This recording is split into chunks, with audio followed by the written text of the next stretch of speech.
Hello, hello, hello. Welcome. I am Dr. Vita, and today we are going to talk about what to eat organic.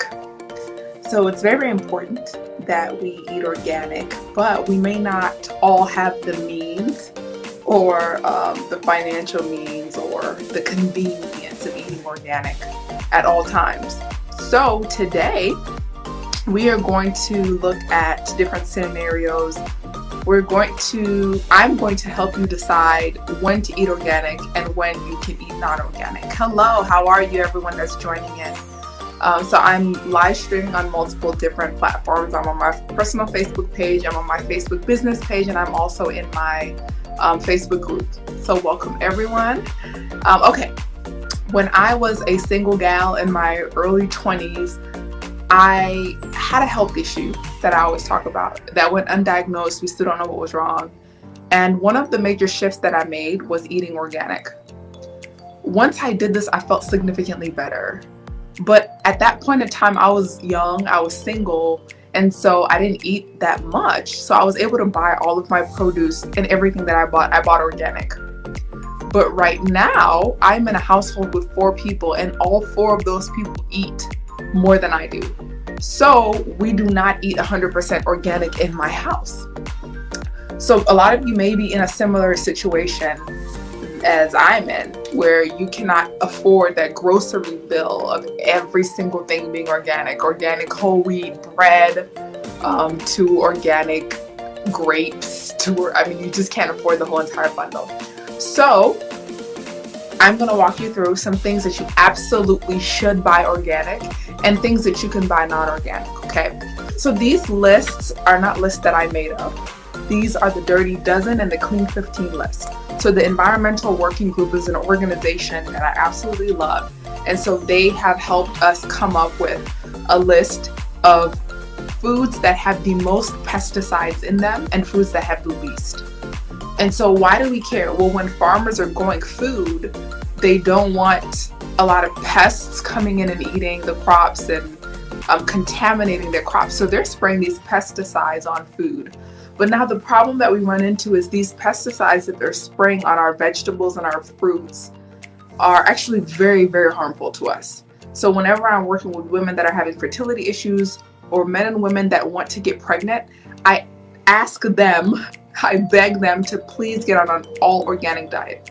Those 3 months before you conceive, especially that 1 month before you have a baby, get on an all organic diet. If you are having health issues, especially if you're having any kind of hormonal issues, I recommend you get on an all 100% organic diet. You will feel much better. I can attest, as a person that has struggled with that had one undiagnosed issue. Whenever I was able to correct this and some other things, I felt much better. So think about this. They're spraying pesticides to kill pests, so they're not contaminating the food, but they're killing these pests. And so those same chemicals that kill pests are very, very harmful to us. So a pest and a human being, we have similar cells. And so if it's designed to kill a pest, imagine what it's designed to do to us as a human being. And so for my women who are trying to conceive, which most of the people that are going to be interested in what I talk about are people that are having some kind of reproductive or conception issues or who want to conceive. There are endocrine mimickers. So there are these endocrine disrupting or these chemicals that will mess with estrogen. And so you need estrogen to be fully functional. You need the estrogen that your body produces in order for you to have a healthy reproductive system. But if you're consuming pesticides, they have their own estrogen in there, estrogen-like compound. And so that comes in and it interferes with the normal functioning of a woman's estrogen. This is just an example. These pesticides actually can do a lot more damage than just the estrogen pathway. So, okay, enough with the science talk. Let's go into the practicalities of things. So I've told you that you should focus your efforts on consuming organic food, but if you cannot afford it, then these are the foods that you absolutely should not play with. You have to get these organic, especially if you're having health issues or if you want to get pregnant. This is the Dirty Dozen list provided by the Environmental Working Group. Number 1, strawberries, spinach, kale, nectarines, apples, grapes, peaches, cherries, pears, tomatoes, celery, potatoes. I bet you don't buy organic potatoes, huh? And then they've added hot peppers recently in the recent years. The way that I thought about it whenever I was young and I could just afford to just do whatever organic, if I bite into it, then I don't want it to have any pesticides sprayed on it. So if it's a food that I would bite into, I would make sure I would get that organic. So for those that missed it, I'm also going to put this up on my blog within the next 1 to 2 weeks. My team is a bit behind because I've been giving them a lot of work to do. So strawberries, spinach, kale, nectarines, apples, grapes, peaches, cherries, pears, tomatoes, celery, potatoes, and hot peppers. Those are the foods that you absolutely should get organic. These are the foods that have the most pesticides in there. So if you are trying to get pregnant, then you should buy these organic. Or if you're having any kind of issues with your cycle, or if you're not feeling good, then I would highly recommend that you switch to organic for these foods. Now let's talk about foods that you can get away with buying without them being organic. So these foods, avocados. I had a half of an avocado today. So you don't have to buy avocados that are organic. A part of this is because of the avocado tree. So usually a lot of farmers don't need to put too many pesticides on the avocado tree.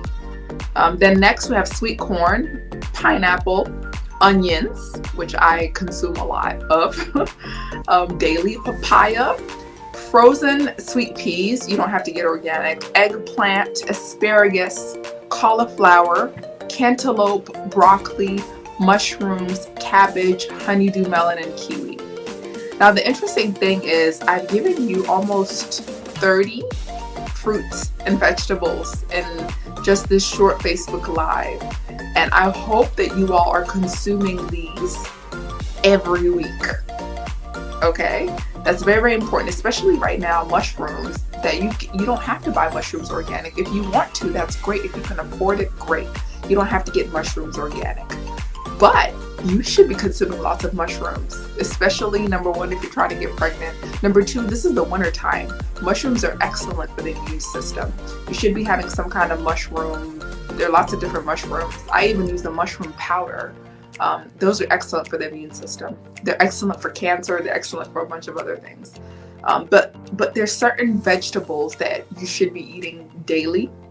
So I've told you what to buy organic, what not to buy organic, but I want to reiterate the vegetables that you should be consuming each day and the proportion to which you should consume them. So you need about 3 to 6 cups of vegetables, especially the green vegetables. The green vegetables are excellent. Your spinach, your kale, your collard greens, those are wonderful. Also, don't forget about turnip greens, mustard greens. Consume those daily. Garlic is great, so throw garlic in there. Ginger is absolutely fantastic. My mother makes me ginger tea every day. One thing about my women who are trying to conceive, do not do ginger daily. If you are trying to conceive, do not consume ginger daily. There's a special kind of diet that you should be on to really maximize your chances of conception. And I wrote a list down here so I wouldn't forget. So garlic, kale, ginger, carrots, beets. Beets are really good. You know, I was having a conversation with my sister-in-law once, and she was telling me she doesn't even know how to cook beets. And a lot of people don't. They just see them and they don't really know what to do with them. My favorite thing to do with beets, well, I have 2 things that I like to do. Number 1, you can juice them.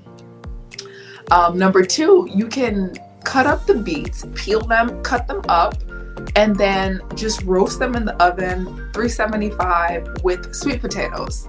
Throw salt, some sea salt, some black pepper, sweet potatoes, your beets, 30 minutes, 30, 40 minutes, and then there you go. So beets are very, very good to have. Broccoli's good, artichokes are good, and onions. So daily, I have onions, garlic, kale, ginger, carrots. I'll juice beets and broccoli every few days or every other day. So those, you should be having 3 to 6 cups of those. If you're trying to conceive, I would bump that up more. But of course, if you're trying to conceive, you'd probably be on my preconception diet or my fertility detox diet. We have someone who says that they love Brussels sprouts with mushrooms and onions in it. Oh, that's a good one. That's a good one. Do you saute that? That's awesome. Sounds tasty. Okay, so we all know processed foods are bad. Everything in moderation. Today I had a filet-o-fish. I'm raising my hand. But that was my first time having a filet-o-fish in probably 6 months. So have fun. I'm not trying to get pregnant right now. So, you know, every once in a while I'll dabble with processed foods. Yesterday I had a little bit of ice cream. So, you know, enjoy the foods that you're eating. I don't want you to be in this deprived state. Enjoy the foods that you're eating, but just eat it in moderation. So we have a question. Is frozen spinach okay? Yes, it is. Just make sure that you look at the packaging on the frozen spinach to make sure that there's only frozen spinach. And so hopefully you're buying it organic. That's one of the things that you absolutely should buy organic. So buy organic frozen spinach, make sure that there's no other preservatives or anything like that. Sometimes they just literally chop up the spinach and then just freeze it. That's okay. That's okay as well. And you can do that as well whenever you buy like a bunch of fresh spinach and then you just automatically freeze it. That's totally okay. So you said yes, you do saute it with garlic powder, onion powder, and that black pepper. Look at you. Look at you. So in March, I'm going to be doing a lot of stuff from the kitchen. Right now we're focusing in February on like organic products, organic, natural alternatives.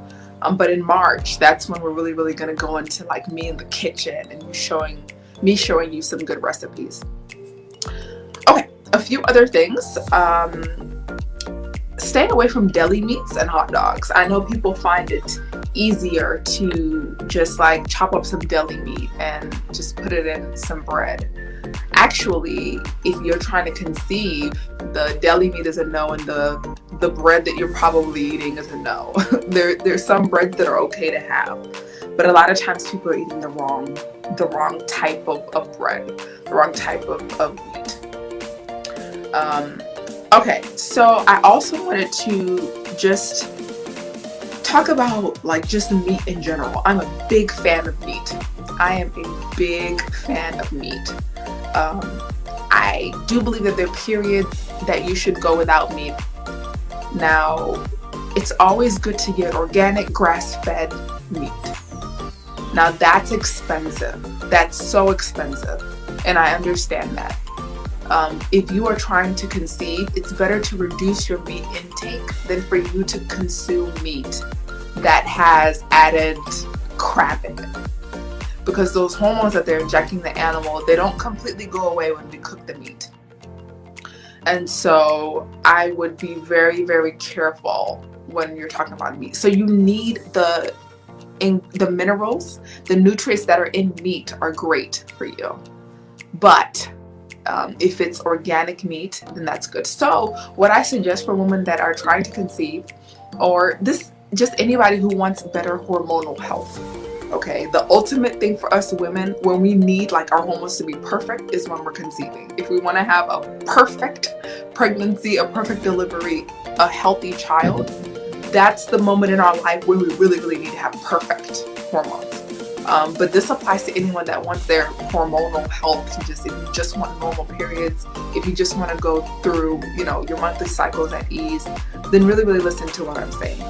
I would rather you buy your organic, grass-fed, good quality meat and just eat a smaller portion of it than for you to have an entire buffet of meat and then you're eating meat that has hormones and other issues in it. Fish is great.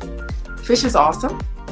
As long as it's not that tilapia that's factory farm from China. I would prefer you do wild caught fish. Be wary of fish that has a lot of mercury in it. So I'll do a session, I'll teach you about that. I'll do a live on the types of fish to look out for. So it's good to have fish. You could have too much mercury from fish if you're eating it every single day. So that's another thing to watch out for, the amount of fish that you're having and when. Okay, so I am so glad that you were able to join me today. We have some great stuff coming for you.